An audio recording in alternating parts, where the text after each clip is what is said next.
Señor. Amén. Amén. Bueno, el martes pasado Rebeca estuvo a cargo del estudio, lo cual agradecemos mucho, porque pues no podíamos estar en los dos lugares a la misma vez. Pero gracias al Señor por Rebeca y por su buena disposición de ayudarnos siempre. Hoy vamos a trabajar con el capítulo 6 de Apocalipsis. Capítulo 6 de Apocalipsis. Y desde luego ya estamos empezando a entrar ya no en el aspecto histórico, ¿verdad?, del libro de Apocalipsis.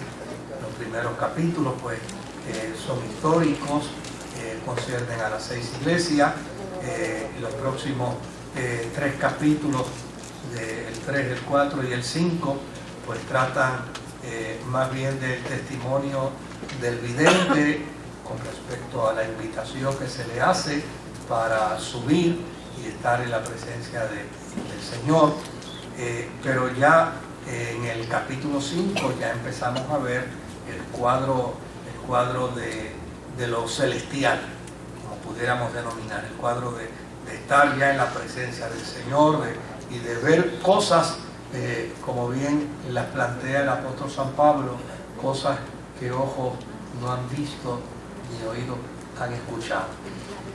Y eso pues nos hace ya, nos va anunciando, nos va dando el preámbulo de que nos estamos acercando ya a una serie de visiones que cada día se van complicando. Y entonces, obviamente, primero las vamos a ver dentro de su contexto literal, pues cómo lo podemos interpretar literalmente.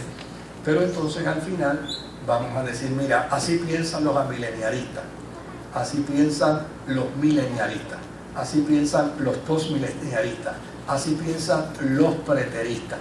Y desde luego, entonces vamos a mirar, a comparar y a contrastar, que es lo más que podemos hacer aquí, ¿verdad? Cada cual llega a su interpretación más cómoda, porque a fin de cuentas la interpretación del Apocalipsis no salva, y eso es importante que lo sepamos. El que salva es el Señor del Apocalipsis.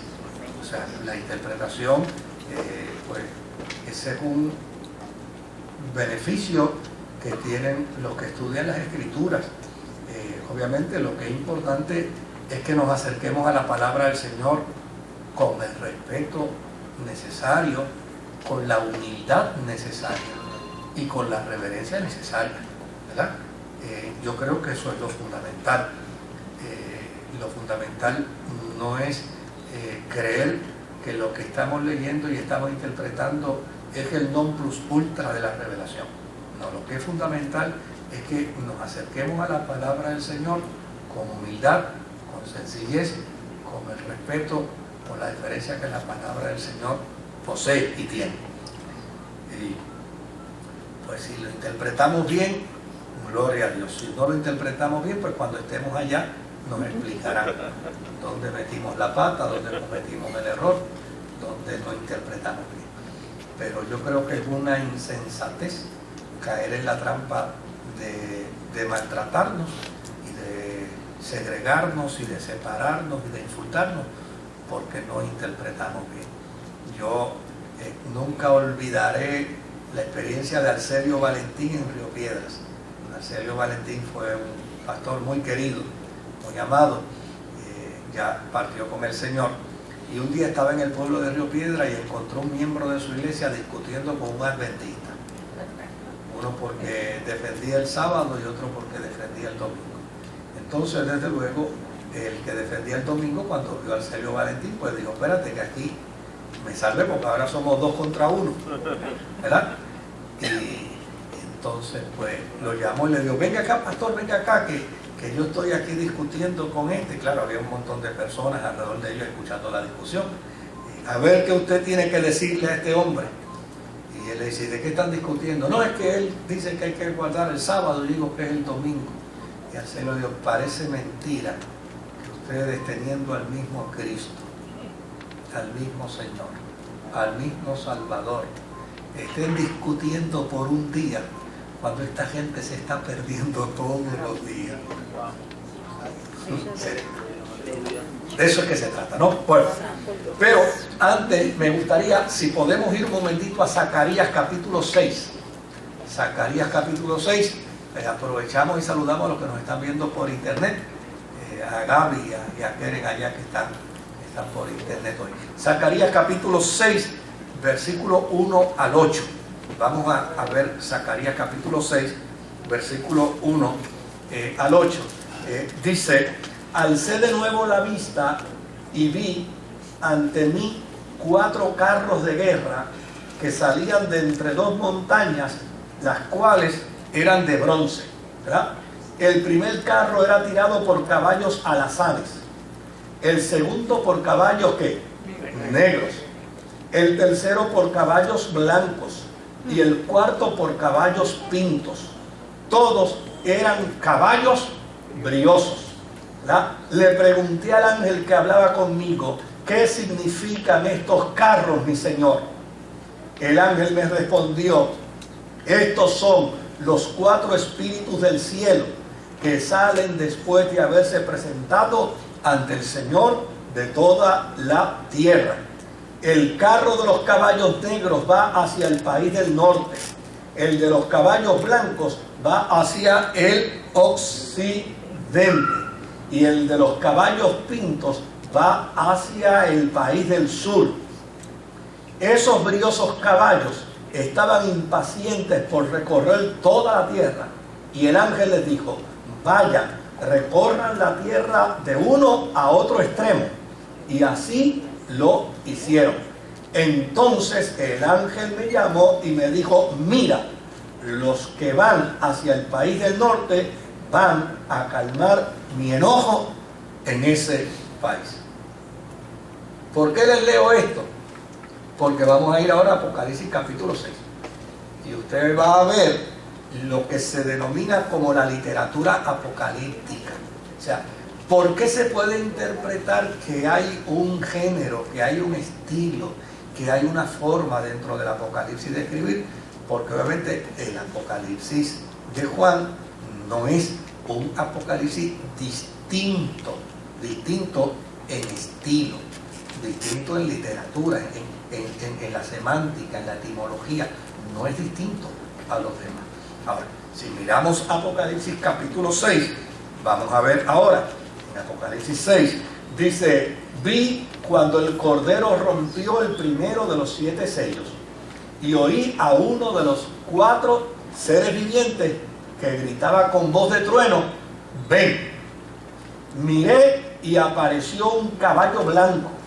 El jinete llevaba un arco, se le dio una corona y salió como vencedor para seguir venciendo. Cuando el Cordero rompió el segundo sello, oí al segundo ser viviente que gritaba: ven. En eso salió otro caballo de color rojo encendido. Al jinete se le entregó una gran espada. Se le permitió quitar la paz de la tierra y hacer que sus habitantes se mataran unos a otros. Cuando el Cordero rompió el tercer sello, oí al tercero de los seres vivientes que gritaba: ven. Miré y apareció un caballo negro. El jinete tenía una balanza en la mano.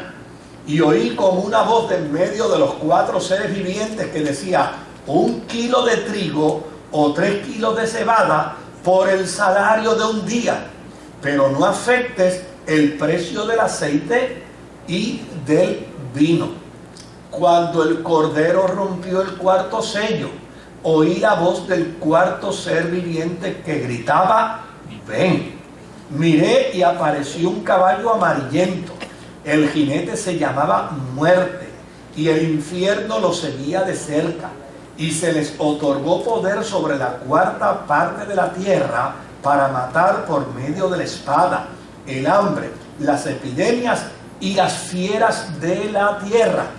Cuando el Cordero rompió el 5º sello, vi debajo del altar las almas de los que habían sufrido el martirio por causa de la palabra de Dios y por mantenerse fieles en su testimonio.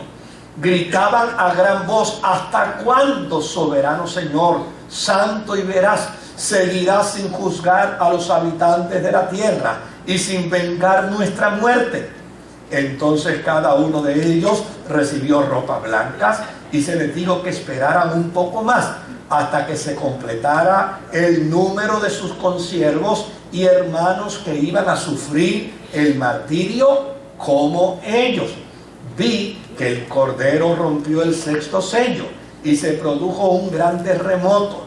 El sol se oscureció como si se hubiera vestido de luto, y la luna entera se tornó roja como la sangre, y las estrellas del firmamento cayeron sobre la tierra, como caen los higos verdes de la higuera sacudida por el vendaval.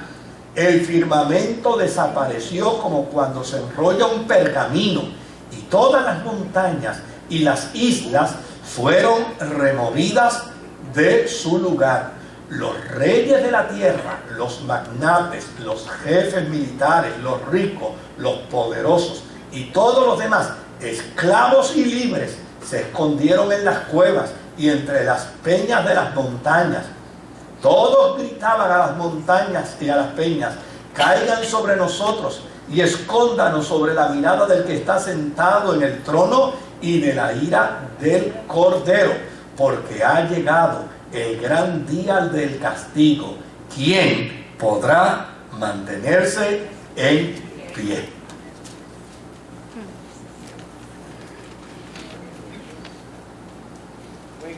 Si leímos a Zacarías y miramos ahora, nos damos cuenta que en términos de la literatura, ¿verdad?, hay un parecido. Esto quiere decir que Juan el Vidente se inventó una historia y copió a Zacarías. No. Esto lo que quiere decir, ya sencillamente, es que Juan el Vidente, cuando fue a transmitir lo que recibió, conociendo el Antiguo Testamento, utilizó ¿qué? Los recursos apocalípticos del Antiguo Testamento para en alguna medida presentar ¿qué? Su visión. Ahora,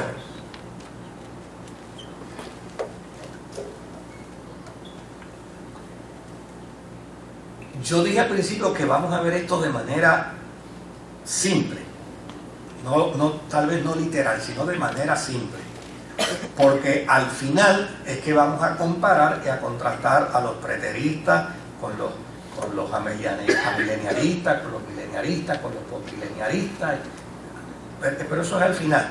Hoy lo que vamos es a darle una mirada al capítulo y vamos a ver, obviamente profundizando un poquito, vamos a ver cómo es que Juan empieza a tener estas visiones y empieza a compartirlas.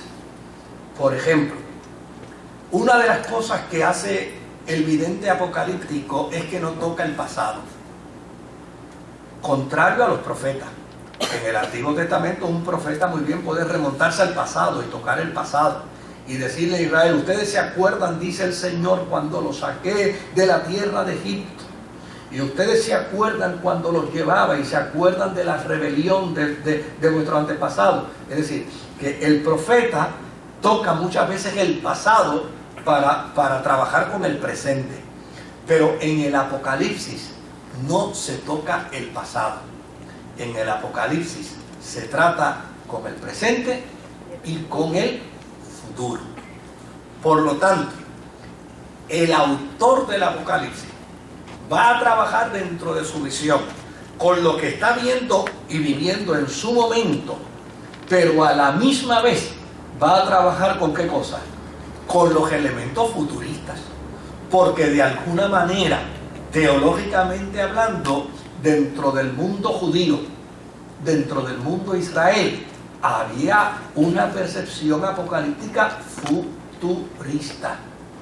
El pueblo de Israel siempre entendió que un día aparecería un Mesías y que gobernaría que al mundo, y que en su cetro estaría él. Israel sería ¿qué? El gobierno, quien implantaría el sistema de gobierno de la divinidad. Y eso es parte de la apocalíptica de Israel.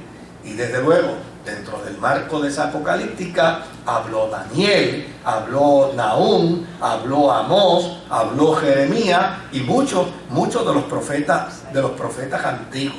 Ahora, es importante que veamos esto porque hay quienes, por ejemplo, los de la escuela preterista, van a decir: Juan solamente trabajó con su tiempo. Solo trabajó con su tiempo. Juan no trabajó con nada para el futuro. Y hay otros que van a decir: Juan con lo que trabajó fue con el futuro. Y todo lo van a interpretar desde el punto de vista que futurista. Y desde luego, uno no va a decir que uno no tiene la razón ni el otro tiene la razón. Pero hay otros que van a decir: mira, Juan trabajó con su presente.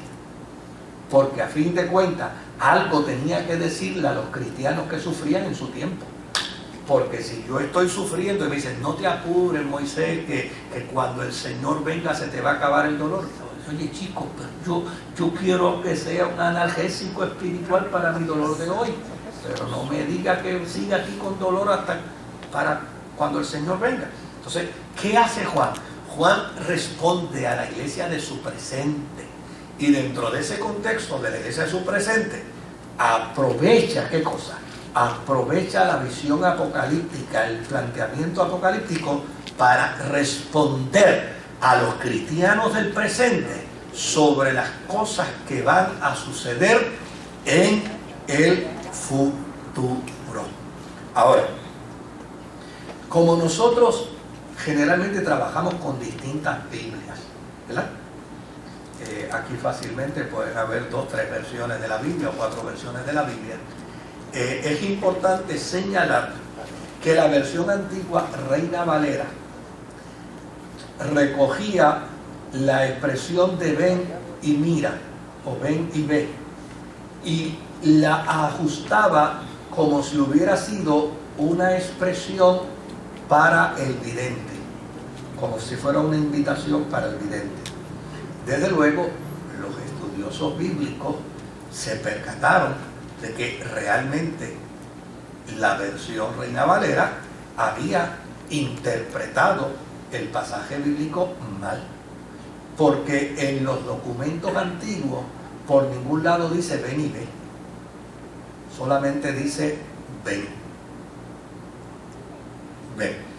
De hecho, en la nueva versión del 95 Reina Valera, fíjese que en la nueva versión del 95 Reina Valera, la misma Biblia Reina Valera en su revisión eliminó el mira, y entonces presenta el documento en su nueva versión no como si se estuviera invitando a Juan a mirar, a venir, sino lo que se le está diciendo es: hay 4 jinetes, 4 caballos, y se le está diciendo al primero ven.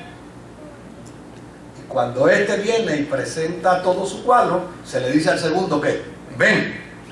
Y cuando el segundo presenta su cuadro, se le dice al tercero ven. Y cuando el tercero presenta su cuadro, se le dice al cuarto ven. ¿Ves? Entonces, ¿por qué? Porque obviamente nosotros tenemos, yo creo que el mundo latinoamericano es el mundo que más goza de versiones. Pero no todas las versiones, querido. No todas las versiones tienen las mejores interpretaciones. Pero eso es otro día, cuando estemos en septiembre, en mes de la Biblia, estaremos hablando sobre eso. Ahora, bien, así es que no se invita a Juan, sino se ordena a los jinetes que salgan a la escena de la historia, vengan a demostrar qué es lo que sucederá en el futuro. Y desde luego, cada vez que se abre un sello, un nuevo terror adviene ¿a dónde? Adviene a la tierra. Porque desde luego Ahora el vidente no está viendo meramente para el presente de su tiempo. Está mirando ¿para qué? Para el futuro. Y desde luego, cuando uno trabaja con la historia, uno descubre las horrorosidades que el ser humano ha realizado precisamente cuando ha enajenado a Dios. Yo estaba leyendo un artículo interesantísimo esta semana de la gran crisis que todavía hoy vivimos nosotros, de la década del 60, cuando la ciencia denominó ese periodo la muerte de Dios. Y ese periodo de la década del 60, donde se hablaba de la muerte de Dios, era como resultado de estos grandes luminarias que habían aparecido, este gran desarrollo humanista que se estaba enfocando en el campo de la ciencia, en el campo de la filosofía y demás. Y desde luego, dentro de ese contexto, una de las cosas que se decía era que el hombre era suficientemente inteligente como para manejar y resolver todos sus problemas existenciales sin tener la necesidad de contar con un Dios. Pero el autor de este artículo decía que donde se empezó a tener grandes problemas, precisamente cuando el ser humano, que obviamente como ser pensante, como ser que hace preguntas, versus todas las demás criaturas, empezó a preguntarse qué de la muerte y empezó a chocar con la realidad de su finitud de vida, cosa que no hacen los caballos, que no hacen los perros, que no hacen los gatos, que no hacen los gallos, ni hacen los pollitos, pero el ser humano se lo preguntaba. Y cuando el ser humano se lo preguntaba, le daba un terror, le daba una angustia, le daba melancolía, caía en depresión, caía en desesperación, y desde luego, pero como para ellos Dios se murió. No tenían respuesta para sus preguntas existenciales, y como consecuencia de ello, hoy en día hay países donde se ha llegado a decir que la misma mitad de una población está enferma de su mente. Y este artículo, pero muy bien desarrollado, precisamente planteaba interesantemente esto. El autor del Apocalipsis va a decir, mira, el mal va a ser destruido, pero el mal opera y trabaja precisamente usando como instrumento a muchos seres humanos. Por lo tanto, si el mal va a ser destruido, el justo juicio de Dios vendrá también ¿sobre quién? Sobre la humanidad. Y es interesante porque fíjese que yo estoy usando la expresión el justo juicio de Dios, porque hay gente que pudiera decir, caramba, pero de esta manera, bueno, es el justo juicio de Dios, porque a fin de cuentas, de la única manera que puede existir un nuevo cielo, una nueva tierra, una nueva dimensión de vida, es acabando con el mal. Y a la hora de acabar con el mal, hay que acabar con el mal. Ahora,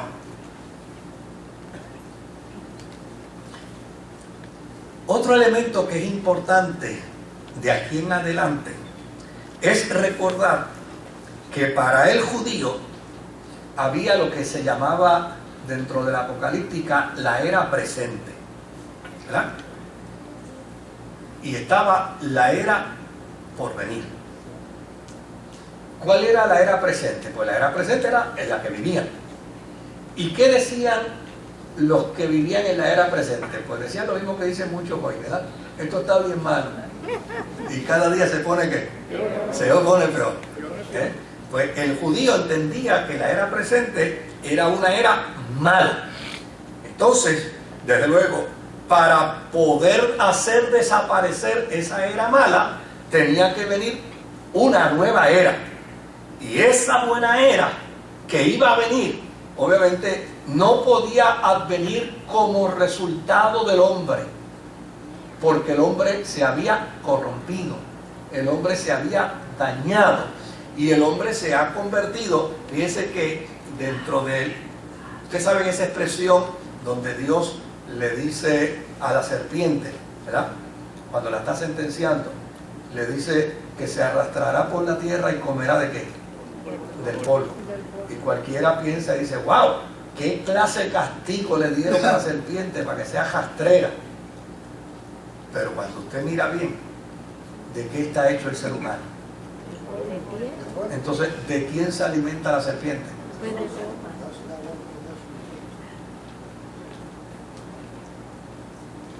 Así que no sirvamos de comida a la serpiente. ¿Eh? El ser humano se alimenta del polvo. Y nosotros precisamente provenimos de dónde? Provenimos del polvo. Por lo tanto, el mal opera dentro de la psiquis humana. Y la era por venir es una era buena, donde el judío decía, esto no puede provenir del hombre. Esto tendrá que provenir de Dios. Desde luego, en el mundo preterista, una de las cosas que se plantea es que como resultado de la proclamación del Evangelio y de la gran consigna del Evangelio, el Evangelio logrará que todos los seres humanos un día sean buenos. Y esto lo estoy diciendo en las palabras más simples, las palabras más sencillas, ¿no? Pues el Evangelio logrará que todos los seres humanos a fin de cuentas sean buenos. Pero cuando uno mira las estadísticas misionales y uno descubre que todavía a la iglesia le falta casi 2/3 partes del mundo para evangelizar, y lleva 2000 años evangelizando, puede descubrir que esta no es una tarea del hombre, es una tarea ¿de quién? De Dios. Y desde luego yo no voy a subestimar la postura y las posiciones que puedan tener los preteristas, pero yo entiendo que yo tengo el perfecto derecho para pensar de manera distinta con lo que piensan otros y adherirme a posiciones de otras escuelas sobre algunos aspectos. Ahora, el vidente ve el presente y el final de la raza humana, y lo ve precisamente porque el vidente entiende que el ser humano es el instrumento que el mal utiliza para ¿qué? Para expandirse, para desarrollarse. Así es que la visión de los sellos es precisamente la gran pregunta de la gente del siglo I. Oye, pero ¿qué va a pasar aquí? ¿Nos van a seguir cayendo encima toda la vida? ¿Nos van a seguir golpeando toda la vida? ¿Nos van a seguir lastimando toda la vida? ¿Nos van a seguir persiguiendo toda la vida? ¿Y cuál es la respuesta del vidente? Pues mira, la respuesta del vidente es: yo estuve en el gran trono de Dios, y en el trono de Dios, cuando se abrió el primer sello, la respuesta de Dios es que el sufrimiento, el pesar y el mal no es para toda la vida. El mal tiene fin. Y ese fin no será como resultado de la acción humana. Ese fin será como resultado de la acción de Dios. Y de aquí, del capítulo 5, capítulo 6 en adelante, y no se preocupen, después trabajaremos con las escuelas, pero de aquí en adelante vamos a ver en lectura simple cada una de las visiones apocalípticas, capítulo 6, capítulo 7, 8, 9, 10, 20 y 21. Ahora, el primer sello que se abre se oye cuando se invita al jinete y se le dice: ven, sal a escena, ¿no? Y el jinete viene a escena con un caballo blanco, ¿verdad? Dentro de las escuelas apocalípticas hay quienes empiezan a hacer interpretaciones sobre el caballo blanco. Y desde luego hay una escuela que vincula al jinete del caballo blanco del capítulo 6 con el jinete del caballo blanco del capítulo 19. Y desde luego, pues hay teólogos que lo vinculan. Ahora, Hay otros teólogos que van a decir, no es el mismo. No se confunda. No es el mismo. De hecho, el mismo Jesús, perdonando la redundancia, ¿no? Jesús, en un momento dado, cuando hablaba de sus archis enemigos, planteaba que aparecerían falsos ¿qué? Falsos Cristos, diciendo, y a muchos ¿qué? Y a muchos engañarán. Por lo tanto, hay otra escuela que va a plantear que este jinete del capítulo 6 no guarda ninguna relación con el jinete del caballo blanco del capítulo 19. Desde luego, para sostener su tesis, ¿qué dicen ellos? Ellos dicen que el jinete del capítulo 2 viene con una corona y el término griego es estéfanos. Estéfanos. Y ellos dicen que ese término griego estéfanos es la corona de un competidor que ha venido o que ha vencido dentro de un evento, o en su defecto es la corona que se colocaba un general del ejército romano cuando había vencido y estaba en guerra.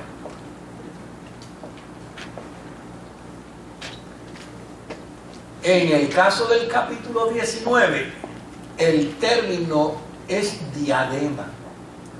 Es la corona que utilizaba el rey.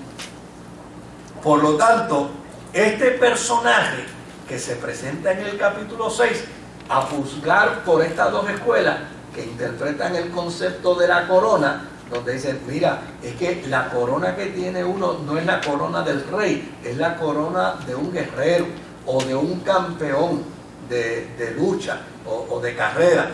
No es la corona de un rey. Por lo tanto, si Jesucristo es el Rey de Reyes y es el Señor de Señores, no puede vérsele con una corona de ¿qué? Con una corona de un guerrero. Tendría que vérsele con la corona de ¿qué? De un rey. Por lo tanto, no presentan ese paralelismo, esa similitud entre este del capítulo 6 y el capítulo 19. Por el otro lado, este guerrero del capítulo 6, este que está en el capítulo 6, dice que viene con un arco. Y si viene con un arco, el arco era símbolo del poder militar de algunos ejércitos. Como por ejemplo, había un ejército en tiempo antiguo que se llamaba el ejército de los partos. Los partos eran, como pudiéramos definir, los ninivitas en el tiempo de Bona. Eran el terror, porque los partos habían desarrollado una técnica de uso y manejo del arco y de la flecha, a tal punto que podían acertar, pero ellos podían acertar inequívocamente, podían acertar corriendo a caballo, lo mismo de frente que de espalda, lo mismo con una posición normal de uso del arco y la flecha, como en cualquier tipo de posición. Bastaba con que ese arquero dijera la expresión esta: donde pongo el ojo, pongo la flecha.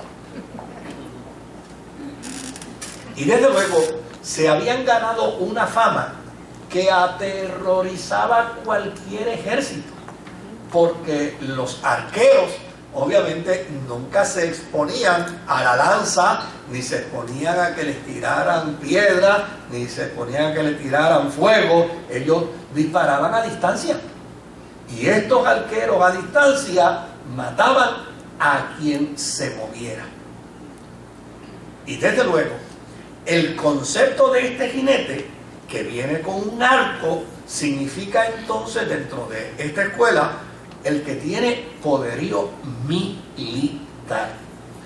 Y desde luego, desde el punto apocalíptico y desde el punto judío testamentario o antiguo testamentario, el poder de Dios no es militar, el poder de Dios es divino. Cuando vamos a ver el Apocalipsis, de hecho, los últimos sellos no son poderío militar, ni son, los últimos sellos son que es la naturaleza misma interviniendo. Es la naturaleza misma interviniendo. Y así se veía en el Antiguo Testamento. Por ejemplo, ¿quién destruyó al ejército de los egipcios cuando Israel cruzó el Mar Rojo? Fue la naturaleza. Entonces, eso es lo que está en la mente del judío. Cuando Dios interviene con el poder de su naturaleza. Claro, que pudiera influenciar en la vida de un ejército, que pudiera influenciar en la vida de un individuo, que pudiera influenciar en la vida de una nación. Sí, pero dentro de la mente del judío, el poder de Dios no es militar, sino que el poder de Dios es divino. Así es que, ¿quién es este jinete del caballo blanco? Pues este jinete del caballo blanco es el personaje que da significado a una batalla, a una conquista guerrera que se iniciará en el mundo por parte de ¿quién? Por parte de Dios. Dios es quien provocará esta batalla. El mundo entrará en una conflagración, el mundo entrará en una guerra. Hoy en día hay un montón de gente asustada por un muchachito que está en estos días. Yo estaba conversando con un distinguido militar, un general del ejército retirado, y desde luego pues tal vez en un tiempo atrás me pudo haber hablado de estos temas con conocimiento propio, pero hoy me habla con conocimiento de la prensa, porque ya él está retirado. Y yo le escuché y le dije, mire, general, yo le voy a dar crédito en parte, pero no le voy a dar crédito en la totalidad. Y me dice, ¿por qué no voy a dar crédito en la totalidad, chico? ¿Qué pasa? Le digo, pues no le doy crédito en la totalidad por una sencilla razón, porque la prensa occidental es comercial, no es informativa. Y como la prensa occidental es comercial y no es informativa, yo no le puedo dar todo el crédito, porque lo que sucedió hace 4 años en Haití con el temblor de tierra, ¿se acuerda que eso era día y noche? Día y noche. Pues mire, ¿sabe algo? Si usted va a Haití hoy, Haití está como estaba hace 4 años, un día después del terremoto. ¿Pero qué periodista hoy presenta Haití? Nadie presenta Haití. ¿Por qué? Porque ya no es noticia. El periódico que ponga en primera plana a 4 haitianos descalzos y desnudos en una acera no vende periódico ese día, porque la prensa es comercial. Y entonces, desde luego, la gente acá en Occidente tienen una obsesión con la prensa occidental que, mire, ellos circulan las noticias de acuerdo a su antojo y de acuerdo a las necesidades comerciales. Y eso lo vamos a ver nosotros ahorita cuando entremos en junio 15 y empiece el periodo de tormenta, y usted va a ver que se forma un vientito por allá, por el este, y acá ya empiezan a decir que hay aviso de tormenta y todo el mundo sale corriendo para el supermercado. Y lo gracioso es que con lo primero que vacían son las neveras. Y digo, pero bendito sea Dios, ¿cómo van a vaciar las neveras? Le van a hacer el favor a los comerciantes de llevarse las cosas a su casa para que se les pudra. Bueno, pero o sea, vámonos acá, que esto es lo que nos conviene. Ok, el caballo bermejo o el caballo rojo, ¿verdad? El caballo rojo, bueno, si el jinete del caballo blanco es el protagonista de la batalla, pues lo próximo que se va a presentar en ese próximo caballo que se le dice jinete B, pues es que este caballo es el caballo que va a quitar la paz de la tierra, porque es el que representa ¿qué? La guerra. Entonces representará las luchas internas, las luchas civiles, y desde luego representará ese resultado de la invasión del poder militar. Pero no vayamos lejos, no vayamos lejos con respecto a lo que estaba diciendo de este muchachito que está haciendo, ¿verdad? Fanfarria allá en su país. Si esto fuese cierto y si él fuera a hacer lo que dice, pues obviamente las posibilidades, hay dos posibilidades, o que todos los países decidan que volcarse contra él y decirle, te vamos a tener que silenciar aunque mueran millones de personas en Norcorea, o en su defecto entonces empiecen algunos países a decir, este tiene plutonio, este tiene grandes minas de cobre, este tiene grandes minas nucleares, esto tiene uranio, nos conviene aliarnos con él. Y entonces empieza que la división de países y de potencias por intereses, y desde luego cuando se dividen los países por intereses, la posibilidad de que se cree que una guerra es mucho mayor. En este momento, a mí, lo que yo lo veo es como un fanfarrón. A mí me preocuparía si los países empiezan a decir, nos vamos a aliar. Pero hasta ahora, él está aisladito como en una burbuja, haciendo fanfarronería y dando gritos, pero todavía pues ningún país abiertamente ha dicho que se meta con él, se mete conmigo. Sino que todos los países, sí, ahorita porque lo que me queda son 20 minutos y yo me voy a quedar casi en la introducción. Pero por el otro lado, esto plantea ¿qué cosa? Esto plantea el que la posibilidad de lo que nos señala el Apocalipsis no es lejana. No es lejana. O sea, el Apocalipsis habla de una conflagración mundial. Y eso no es una posibilidad lejana. Eso puede ser una realidad. Y puede ser una realidad porque, desde luego, en aquel tiempo, miren, el tiempo del Apocalipsis, 30 años antes, los romanos mataron a 100.000 personas dentro de una contienda dentro del mismo imperio. Dentro de su mismo imperio se formó un revolú y mataron a 100.000 personas en el año 61. Y más o menos para ese tiempo, el imperio romano le declaró la guerra a Bodicea, la reina de Inglaterra, de lo que era Inglaterra en aquel tiempo. ¿Y sabe qué sucedió? Que los romanos mataron 150.000 personas en aquel tiempo. Y desde luego a la reina no le quedó otra alternativa que suicidarse. Pero estas son guerras antiguas, donde habían 100.000 muertos, 80.000 muertos, 15.000 muertos, 20.000 muertos. Pero, ¿usted sabe cuántos murieron en la Primera Guerra Mundial? Se estima que en la Primera Guerra Mundial murieron entre 10 a 31 millones de seres humanos. Y eso fue en el siglo XX. ¿Por qué? Porque mientras pasan los años, las armas son ¿qué? Más poderosas. Y la mortandad es mayor.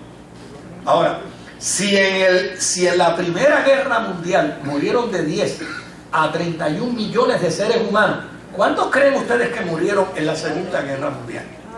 Vamos a ver. Se estima que murieron entre 60 a 73 millones de seres humanos. Pero en la Segunda Guerra Mundial no se tenían las armas que hoy se tienen. Por lo tanto, la posibilidad de una guerra mundial sigue existiendo. Y el número de muertos dentro de esa guerra, si uno lo ve, ascendente en la Primera Guerra Mundial de 10 a 31 y en la Segunda Guerra de 60 a 73 millones. Quiere decir entonces que en una de ahora, donde el muchachito este dice que él tiene cohete suficiente como para llegar a Estados Unidos, ¿ah? Entonces estaríamos hablando de números ¿qué? De números astronómicos. ¿Por qué? Porque ahora un solo cohete puede llevar un montón de ojivas nucleares capaz de destruir a un país, a una nación completa. Entonces, pues mira, cuando el vidente está planteando conceptos del futuro y está diciendo que va a llegar un tiempo donde aparecerá el primer jinete y el primer caballo que declararán la guerra, y aparecerá el segundo que entonces vendrá precisamente con un acto de violencia militar a nivel mundial, pues de lo que se está hablando no es de algo improbable. Y a lo mejor tú pecas de ignorante. Bueno, pero eso mismo se lo dijeron a gente antes de la Primera Guerra Mundial y se lo dijeron a gente antes de la Segunda. Entonces, este planteamiento profético, pues uno lo tiene que mirar y no lo puede despachar con la cantidad de que el ser humano se ha encargado de establecer la paz. Porque mire lo gracioso. Sí, el ser humano se ha encargado de establecer la paz. ¿Usted sabe por qué razón Corea del Norte ha alegado que posee armamento nuclear? El argumento de ellos es para la paz. Dice, es para la paz. ¿Por qué dicen que es para la paz? Yo no los estoy defendiendo, no se exacerben, yo no los estoy defendiendo. Simplemente ellos dicen es para la paz, porque lo que garantiza hoy la paz, irónicamente, en el mundo, son las armas nucleares. ¿Ve? Porque si hay un individuo que quiere pelear conmigo y mide 6 pies y yo mido 5'8", dice, espérate, que yo le llevo 4 pulgadas de ventaja. Y si él tiene una pistola y yo tengo una flecha, dice, todavía le llevo ¿qué? Le llevo ventaja. Y si él se adiestró para uso y manejo de armas y yo no me adiestré para usar mi flecha, va a decir, todavía tengo ¿qué? Más ventaja. Pero si los dos medimos 6 pies y los dos tenemos la misma pistola y los dos recibimos el mismo adiestramiento, él lo piensa mejor. Pues esa es la filosofía de la guerra. La filosofía de la guerra de los armamentos nucleares es precisamente los armamentos nucleares lo que hacen es que garantizan que para meterme mano a mí tienen que pensarlo. ¿Por qué razón Israel ha sobrevivido? Mire, un micro de país que es un poco más grande que Puerto Rico. ¿Por qué ha sobrevivido? Porque a Dios le ha placido. Entre tantos países, porque a Dios le ha placido llenarlos de armamentos nucleares. Esa es la verdad. Porque en la voluntad de Dios, Dios ha provisto de unos aliados que lo han llenado de armamentos nucleares. Porque sus enemigos ni temen a Dios ni saben nada de esto profético ni apocalíptico. Lo que ellos saben es que si le metemos manos a Israel en la mañana y le disparamos un armamento nuclear, Israel tendrá el tiempo suficiente para apretar 7. ¿Se da cuenta? Entonces, esa es la ironía de la paz. La ironía de la paz es que los pueblos garantizan su paz con armamentos nucleares. Garantizan la paz con la guerra, con la amenaza de la guerra. Entonces, como resultado de ello, la iglesia no puede perder de perspectiva esto. No puede perder de perspectiva que la paz está garantizada mediante la intervención de Dios. Y el poder de Dios es mayor. Bueno, el Señor se lo dijo a Pedro, no es con espada ni es con ejército. ¿Es con qué? Es con mi Santo Espíritu. O sea, el poder de Dios es mayor es mayor que el poderío militar de cualquier país, de cualquier nación y de todas las naciones juntas. Ahora, desde luego, como Juan está hablando dentro del contexto de su tiempo para presentar el futuro, no podemos desconectarnos de esa realidad. Él ve un tercer caballo y el caballo es negro y significa ¿qué cosa? Hambre. Hambre. Ahora, desde luego, mientras haya guerra y hay comida, la guerra continúa. ¿Cuánto es que los pueblos sacan la bandera blanca? Cuando se les acaba la comida. ¿Qué hacían los pueblos en aquel tiempo? Pues los pueblos en aquel tiempo, cuando le declaraban guerra a un país, cerraban las entradas y las salidas del país. Se acabó, no tiramos una flecha más. Cuando a ellos se les acabe la comida, veremos la bandera blanca desde allá. O en su defecto, entraremos a enterrar los muertos porque se murieron. Entonces, Juan está dentro de ese contexto. Y dentro de ese contexto, estos quienes saben mucho, ¿ah? Como dije que arriba a las 9, digo, vamos a recoger la ofrenda ahora. Que despide la gente y no se recoge.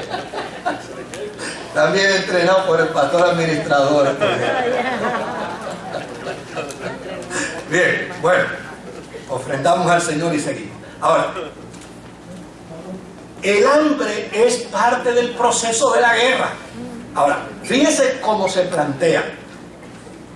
Hay trigo, pero el trigo es tan caro y tan caro que para 2 libritas de trigo, que puede dar para un día, para una familia de 4, para 2 libritas de trigo, la persona tiene que pagar el salario de un día. Bueno, hoy en día el salario mínimo está a 7.70, más o menos por ahí, ¿no? Yo no sé mucho. 7.50, pues multiplique 7.50 por 8, ¿verdad? Y son 50 y pico, casi $60. Pues imagínese usted que usted vaya a comprar 2 libras de trigo 60. Y cuando llegue allí al supermercado le digan $60. Vea, ¿cómo? $60. Entonces, ahí vamos, pero esperamos que vaya subiendo también el salario a la gente. Ahora, fíjese el otro dato. Dice, hay vino y hay aceite, pero mire, el vino y el aceite en los países antiguos era señal de prosperidad y de lujo. Yo le puedo contar una experiencia que yo viví en Centroamérica. Un amigo mío, un hombre que Dios ha bendecido y ha prosperado mucho en Centroamérica, pues me dice, Moisés, por favor, no te quedes en ningún hotel, chico, quédate en casa. Yo peleando con él porque a mí no me gusta quedarme mejor en un lugar más privado. Pues me levanto a la hora que quiero y me acuesto a la hora que quiero. Pero él peleó tanto conmigo que le está bien. Entonces cuando me fue a buscar al aeropuerto me dice, mira Moisés, dime qué te tienen que preparar la gente que trabaja en casa. Pues porque tiene en su casa como 8 personas que trabajan en su casa. Ay, qué bueno. Pues Dios lo ha bendecido y Dios lo ha prosperado. Si acaso yo le invito un día para que le hable a las damas cómo que se puede lograr eso, ¿verdad? Entonces, ¿qué sucede? Ya la abogada respondió desde allá. Aquí está todo el mundo ya a la defensiva. Entonces, miren qué interesante. Le digo, mira chico, a mí en los 5 días que yo voy a estar en tu casa, con papa, tú me tienes contento, solo con papa. Si acaso aparece un pedazo de malanga o de ñame, pero con papa yo estoy feliz. Lo único que te pido es que me consiga por lo menos medio galón de aceite de oliva, porque eso sí es verdad. Pues él, saliendo del aeropuerto, se detuvo en un lugar, compró unas viandas y compró medio galón de aceite de oliva y lo llevó a la casa. Pero lo que sucede, que la señora que se encarga de la supervisión de la casa me vio el primer día que yo me eché casi una taza de aceite de oliva en la vianda. Y entonces al otro día, no que al otro día, a la tarde en la cena, me vio de nuevo que yo volví a echar casi una taza de aceite de oliva en la vianda y dice, mire, eso cuesta caro. ¿Por qué se lo traigo? Porque todavía en la mentalidad de alguna gente el vino y el aceite sigue siendo un asunto de lujo. Y yo me reía cuando yo se lo dije a él. Me dice, yo le voy a llamar la atención. Le digo, no le llame la atención, chico. O sea, a mí lo que me hace reír. Pues ella tenía esa preocupación. Mire, eso cuesta caro, como que dice, tú lo estás preparando. Ahora, ¿por qué lo traigo? Porque eso es lo que estaba en la mente de la gente del tiempo de Juan. A tal punto, mire, se dice que una vez en el tiempo de Domiciano hubo una escasez de trigo tan grande y tan grande que Domiciano ordenó que se eliminara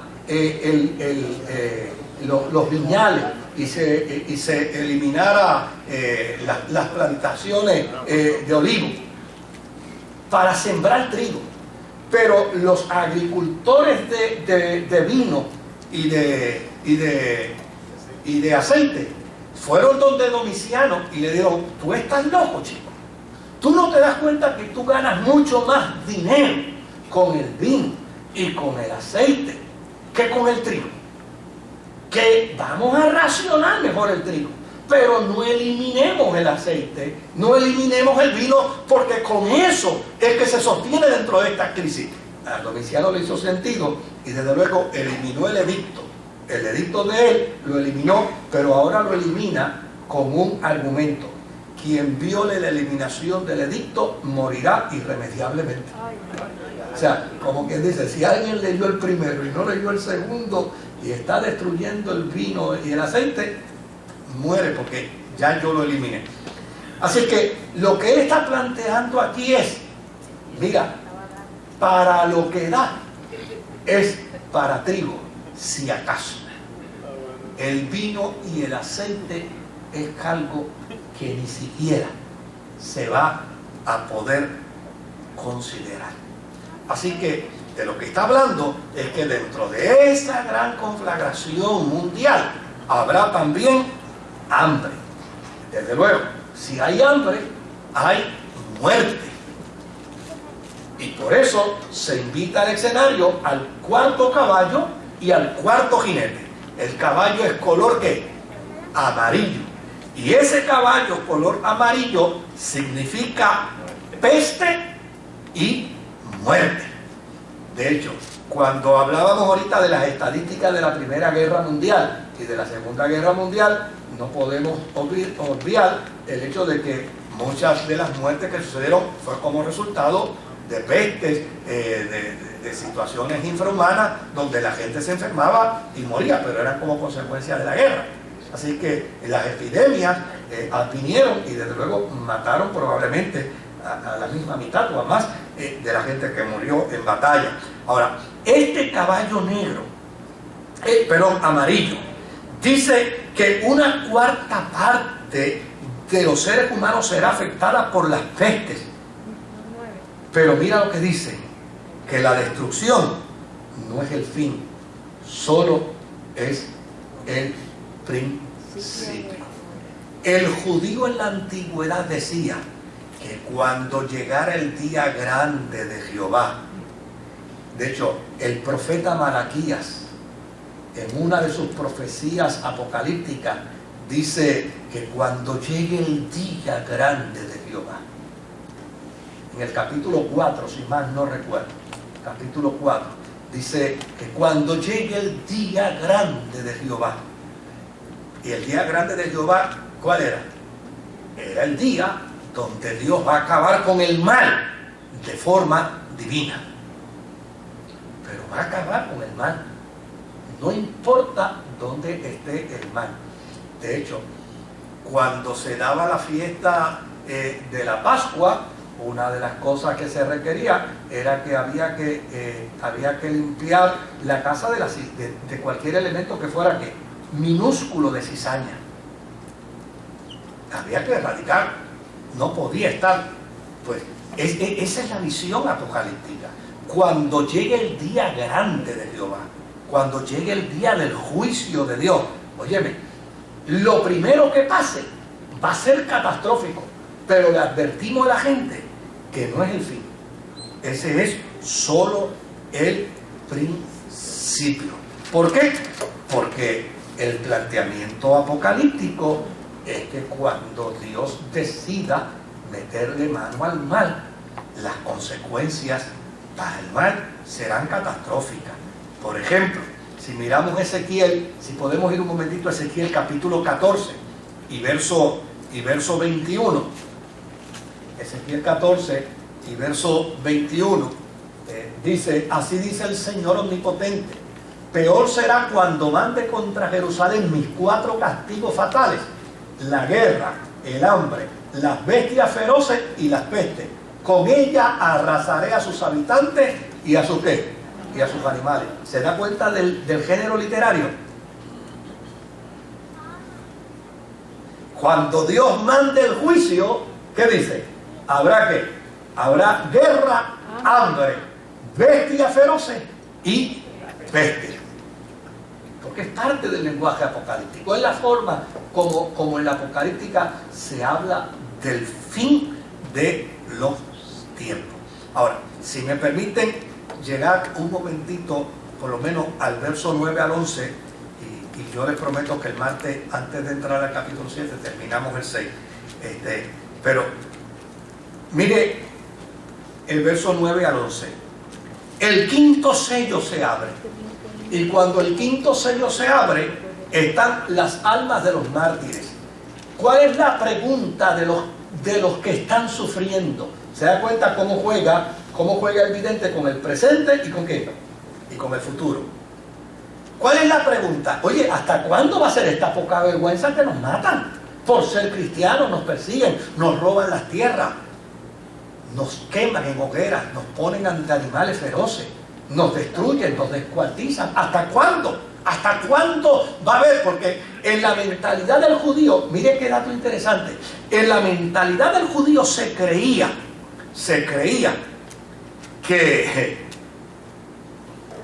que había un número de seres humanos por nacer y había un número de mártires por morir. Cuando ese número se complete, se acabó. Indistintamente en cualquiera de los dos lados, ¿no?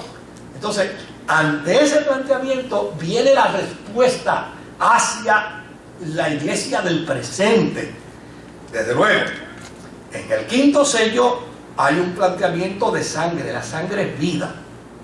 La sangre es ofrenda sacrificial. ¿Quiénes son los que han derramado su sangre? Los que han derramado su sangre aquí son los mártires. Pero note bien dónde están. Están debajo del altar. Y debajo del altar era el lugar donde se valoraba la ofrenda del sacrificio. Si había llegado al altar y estaba debajo del altar, era porque esa ofrenda era valiosa. Y desde luego, en la visión del vidente, los mártires, la sangre de los mártires está debajo de ¿qué? Debajo del altar. Para la iglesia primitiva el mensaje es extraordinario. Mira, esos que han muerto por la causa de Cristo no han muerto en vano. Esos que han muerto por la causa de Cristo, su sangre es una ofrenda valiosísima para Dios. Están debajo del altar. Pero la pregunta sigue: ¿hasta cuándo? ¿Hasta cuándo? Y la respuesta no se hace esperar. La respuesta es hasta que se complete ¿qué? El número de ellos. Y sabe, yo tenía un gran problema. Yo tenía un gran problema con ese pasaje bíblico. Pero el campo misional, porque obviamente a mí me gusta escuchar y leer sobre la obra misionera a nivel mundial. Y usted se va a sorprender de este dato que yo le voy a dar. Porque nosotros venimos y estamos aquí por internet. Y estamos sentados, hasta yo estoy sentado aquí hablando con ustedes. Y salimos de aquí, nos montamos en nuestros carros, llegamos a nuestras casas. Y aquí tenemos aire acondicionado. Pero déjeme decirle algo, las estadísticas de hoy, del 2013, revelan que al día de hoy, anualmente, entre 160.000 a 200.000 seres humanos cristianos mueren por la causa de su fe en el mundo. ¿Ok? Nosotros creemos que esto está chévere. Y a mí me encanta la respuesta del resucitado. Dice, ustedes están deseosos de la venganza, de la ira de Dios contra el atropello contra los mártires. Pues déjame decirle, la sangre de ellos está debajo del altar, pero tienen que esperar todavía hasta que el número se complete. Mire qué interesante, que esa posición que tenía el judío antiguo de que había un número de mártires, todavía hoy hay que considerarlo con seriedad, porque no estamos hablando de 4 ni de 5. Las estadísticas de las entidades misioneras hoy dicen que entre 160 a 200.000 cristianos mueren por su fe en el mundo. De hecho, me iban a presentar unas películas y yo dije, no me las enseñe, no las quiero ver, porque son indignantes. Para mí es indignante. Donde aparecen 6 jóvenes metidos dentro de una casucha en África y los tienen rodeados con fusiles. Les quemaron dentro de la casucha. Ay, bendito. Y se escuchan ellos dentro de la casucha incendiada gritando, Señor, recibe nuestros cuerpos como ofrenda. Aleluya. Me enseñaron unas fotos de un pastor en África cuyo delito es ser cristiano, y por ser cristiano unos movimientos musulmanes de extremo le decapitaron sus 6 hijos. Ay, Señor. O sea, el número no se ha completado de los mártires. ¿Se da cuenta? Todavía la iglesia sigue haciendo la misma pregunta: ¿hasta cuándo? ¿Hasta cuándo? Y los creyentes, de hecho, Tertuliano decía que el juicio final será mayor será el mayor día de espectáculos para los impíos. Por eso dice que todavía era el principio, porque a veces nosotros pensamos que una persona, porque no ha confesado al Señor en Puerto Rico, es un impío y es un hijo del diablo. Mira, a lo mejor ese hombre todavía tiene nobles sentimientos, tiene bondad, a lo mejor no querrá ser evangélico, pero sabrá Dios si tiene temor de Dios y tiene todavía unos valores de fe metidos en su corazón, pero a nosotros, como no se parece a nosotros, nos da la gana de mandarlo al infierno rápido. Pero aquí de lo que se trata es de maldad. Es de maldad. Y donde está la maldad, el juicio de Dios va a aniquilarla, la va a desaparecer. Bueno, querido, yo voy a tener que detener aquí. Si hay algún comentario, 5 minutitos para yo salir corriendo e ir al funeral, por lo menos 5 minutos. ¿Algún comentario? ¿Alguna pregunta? Pero vuelvo y les digo, vamos a mirar los capítulos de manera simple. Después vamos a comparar las escuelas, porque así usted va a tener una mejor comprensión. Una vez yo quise traer a 2 representantes de escuelas distintas, pero uno me hace... Entonces, pues no quería traer a uno solo. Pero si logro que 2 representantes, por lo menos un preterista y un milenialista, vengan, vamos a ver si lo logramos al final, con la ayuda del Señor. Bueno, pues nos ponemos en pie.